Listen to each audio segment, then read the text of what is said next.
മലയാളം ടെലിവിഷനിൽ ചരിത്രം സൃഷ്ടിച്ച അശ്വമേധത്തിന്റെ രണ്ടാം എഡിഷൻ ചിത്രീകരണം ആരംഭിച്ചു. നിരവധി പുതുമകളുമായി അശ്വമേധം അടുത്ത മാസം 6-നാണ് പ്രേക്ഷകർക്ക് മുമ്പിൽ എത്തുക.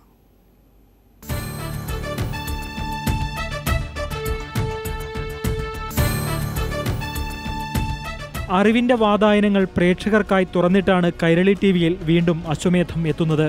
മലയാളം ടെലിവിഷൻ ചരിത്രത്തിൽ വിസ്മയം തീർത്ത അശ്വമേധത്തിന് കാലികമായി ഏറെ പുതുമകൾ വരുത്തിയിട്ടുണ്ട്. വായനയുടെ വിപ്ലവത്തിന്, ഓർമ്മയുടെ നവോത്ഥാനത്തിന്, വരും തലമുറയ്ക്ക് അറിവിന്റെ ആകാശങ്ങൾ ചൂണ്ടിക്കാണിക്കുവാൻ ഒരു ചൂണ്ടുവിരലായി. ഇക്കുറി വ്യക്തികളെ മാത്രമല്ല, സംഭവവും സ്ഥലവും മനസ്സിലൊളിപ്പിച്ച് ഗ്രാൻഡ് മാസ്റ്റർ GS പ്രദീപുമായി അറിവിന്റെ മത്സരത്തിൽ ഏറ്റുമുട്ടാം.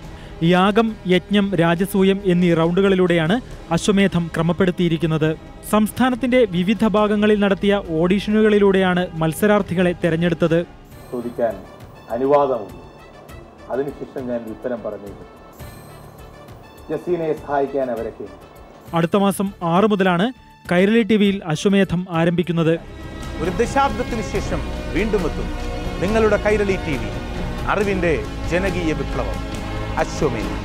News bureau, Thiruvananthapuram.